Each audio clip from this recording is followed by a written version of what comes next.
What's up, fight fans? Welcome back to the MMA Savvy Podcast. It's your favorite host, Weiss, alongside combat sport expert, Big Rich Fulgoni. And today we'll be discussing UFC 322, Della Maddalena versus Makhachev that goes down Saturday night at MSG. Then we'll deep dive the welterweight division and analyze all the intriguing top 15 matchups in standard Savvy fashion. We'll go through the card, break down all the big fights, and drop our official MMA Savvy fight picks. So with that, let's go straight to the card and get moving.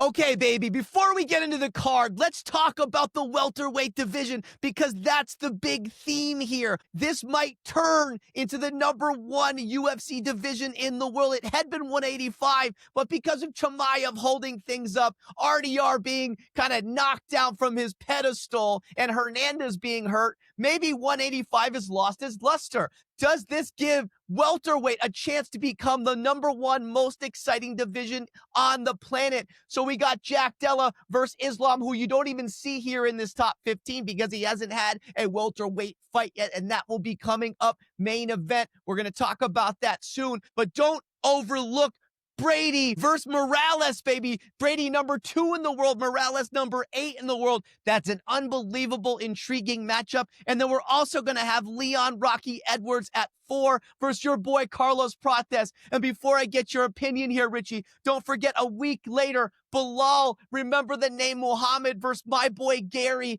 the co-main at Qatar on November 22nd. So I feel like now the welterweight division's the hottest in the world. How do you feel about these matchups, baby? Yeah, man, I agree with you about the division overall. I mean, we've had so much stagnation across the divisions these last couple of years, a lot of inactive champs, and we've been chomping at the bit. We've had probably 2 of the lightest cards of the year, these last couple of weeks. So yeah, let's get some action, some movement. We're going to have a lot of questions answered for us, and it's going to set up a lot of great matchmaking for 2026. So I'm excited, man. Okay, so let's get into it. UFC 322. I love the MSG cards because I'm an East Coast, New York City guy, baby.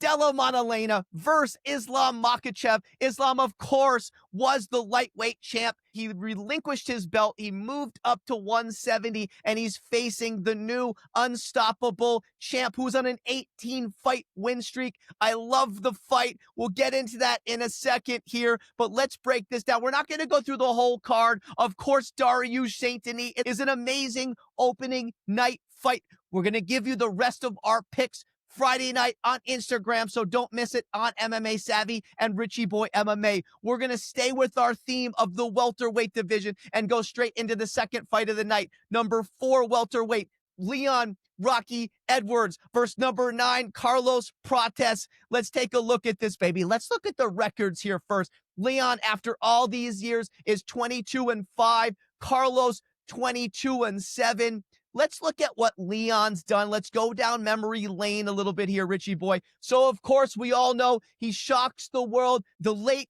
come from behind knockout on Usman. And then in the rematch, and Wally disagrees with that. I think Usman should have had that decision. I know you're still pissed about that, baby. Bro. Come on, dude.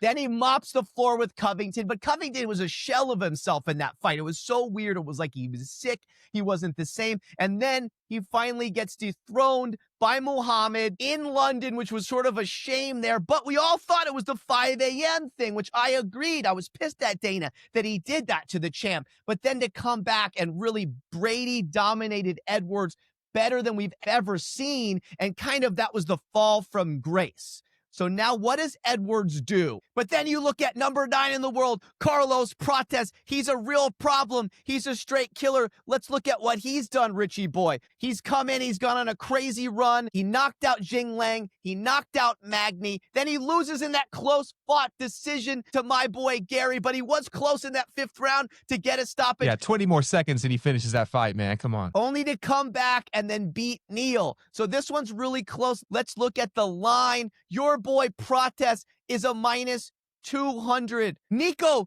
taking Edwards. And you know what? Wally's going to agree with him. I'm going against you, Richie boy. I'm taking Rocky Edwards because I feel like he finally gets a striker. He's had wrestlers for like 5 years. He's still only 34. He's fine. He's going to show Prates. This is an elevated fight here. And Prates against Gary didn't look like the same guy when he was against an elevated, sophisticated, top-level striker. He wasn't the same dominating guy. So I think Edwards does it, and he holds his number 4 ranking. What do you say to that, baby? Man, this is a tough call. As you know, I have 2 dogs in this fight, right? I'm a big Rocky guy. Being a Brit myself, I was a fan of his rise to fame and collecting the belt. And I'm also a massive Prates guy, big fan of the nerds. I tend to agree with you, you know what I mean, looking at that Gary fight, but I have to think he just, it was a bad night for him. He looks so good against Neal, also a striker. Granted, not the same length and range, but I just think that, Prates' youth on his side, maybe he doesn't have the ghosts and the cobwebs and the demons that Leon's trying to fight to get back to grace. So I'm actually going to lean with Prates on this one.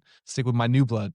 I'm not surprised, baby. Let's move. Sean Brady, number 2 welterweight in the world, versus Michael Morales, number 8 welterweight in the world. Let's look at the records. Brady 18-1, Morales 18-0. What a battle here. Let's look at what Brady has done. Of course, we remembered he went on that run. He loses to Muhammad. He gets stopped in the second round. But since then, he submits Gastelum. Then he dominates Burns on the ground, which is shocking. And then dominates Edwards even more, probably in one of his best performances ever, and gets the 4th round submission, putting himself right there in title contention. But man, Morales, he's 18-0. Look at this.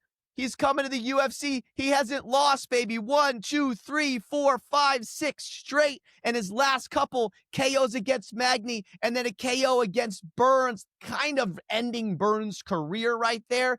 This one's really tricky. What is the line? Brady is a slight minus 130. Nico is taking Brady, and I'm going to side with Nico again. Of course I'm going Brady. My boy from Philly. I love that whole gang now of Brady, Pfeiffer, all those guys coming out of that camp. It's the best grappling and the best MMA in the world now, baby. I'm very worried about this because Morales does has the frame. He reminds me maybe of that Muhammad fight where Muhammad was the bigger guy in there with Brady. So this is very scary, but I'm staying with my boy. Who are you touching? Yeah, this is another tough call, man. I got to be honest. These are tough picks for this card. And you're right. I love that gym that Brady's fighting out of. And Pfeiffer looks great too. And you saw him with the submission, which shocked us all in his last fight, right? But man, Morales is just so scary. This guy is just such a young phenom. He's got such imposing size for the division. I could see a world where Brady does get him on the ground and control him, you know what I mean? And maybe, I don't know if he finishes him, but maybe he can dominate and land some ground and pound and win a decision. But I got to go with my gut here. I think Morales is just too dangerous. His mother was like a judo champion, is now a judo ref. And I think he's going to be okay with the grappling. And I think he's got the size advantage. And I think he's definitely got the striking advantage. So I'm going to take Morales in this one. Not surprised on that one either. And then we come to the main event, the welterweight title of the world. Jack Della Maddalena on an 18-fight win streak versus the ex-lightweight champ, the unstoppable Islam Makhachev. Man, this is going to be very tough to pick. Let's look at what the champ has done just to refresh our memories. This guy has won 18 straight. I keep repeating myself, but I really want to bring up the last 3. It was a split decision win against Holland that really put him into that top 15. And then to come from behind victory against Burns, where it looks like he was a couple minutes away from defeat, but his resilience there, the big knee, and then the stoppage, and then, of course, the battle against Bilal Muhammad to steal the belt. But I'm still pissed about that, Richie, because Muhammad didn't go for the takedowns, and so that's why I might doubt your boy a little bit here. I'm still undecided, but let's take a look at Islam. What the heck has he done? So let's just go back to as far as what hasn't he done? Yeah, I know. What hasn't he done? He takes the belt from Oliveira in very easy fashion, right?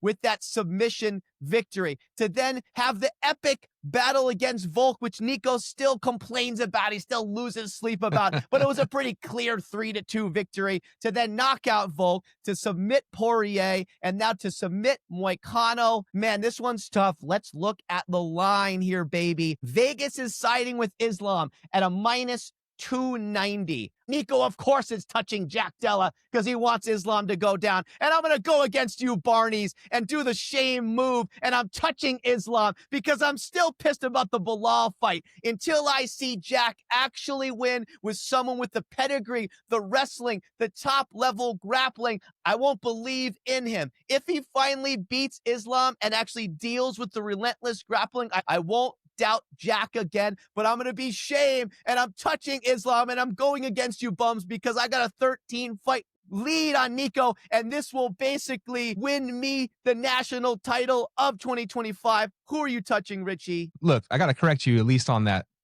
He hasn't fought a tested grappler yet. I mean, he just beat Bilal. Okay, you might not have liked the way he didn't shoot enough in the first 2 rounds or whatever. He still ended up shooting in that fight like 14 or 17 times. Give me a break. I will say this. Not enough, baby. Not enough. Yeah, I will say this. In that Poirier fight, he did get touched up quite a bit, right? Islam did. And so, JDM is obviously a great striker. He keeps a very low base. Like I said in that previous fight with Bilal, he likes to swing from the hips and he likes to go to the body a lot and likes to stay low. So I think he's going to do a good job of just not being open to easy entries for one. But if this is Islam Makhachev we're talking about here, he's going to get him on the ground at some point, you have to imagine, right? And so what does that look like? He's gone up in weight and he's not fighting that brutal weight cut. That's been a real problem for him in the past. I think he really wants to stay at this weight class, so he's going to come in very motivated to take that belt and set up shop. With that said, man, I'm still going to lean JDM here. I think my heart's with JDM, so I'm just going to go ahead and put my pick with it as well. With that said, Islam could easily come in like a boa constrictor and get him out of there in the first couple of rounds. But if it goes later, I think the advantage actually goes to JDM. It's going to be interesting to see how Islam's cardio holds up at this new weight class, right? He's put on, looks like some good size as well. And obviously Jack's already comfortable fighting here and he's just come out of a 5-rounder. So I think if it gets into those later rounds, three or later, I think it might lean Jack's way. And that's who I'm going to take. Excellent analysis. What a great looking card here. This is what we all come to the office for. I can't wait for this fight card. I'm already losing it a week out, baby. Okay, that's it for this week. Thank you for listening to the MMA Savvy Podcast, the world's top place for MMA content. If you love these weekly episodes, make sure to hit subscribe. And if you're a real MMA enthusiast, check out our old MMA Savvy videos on our page.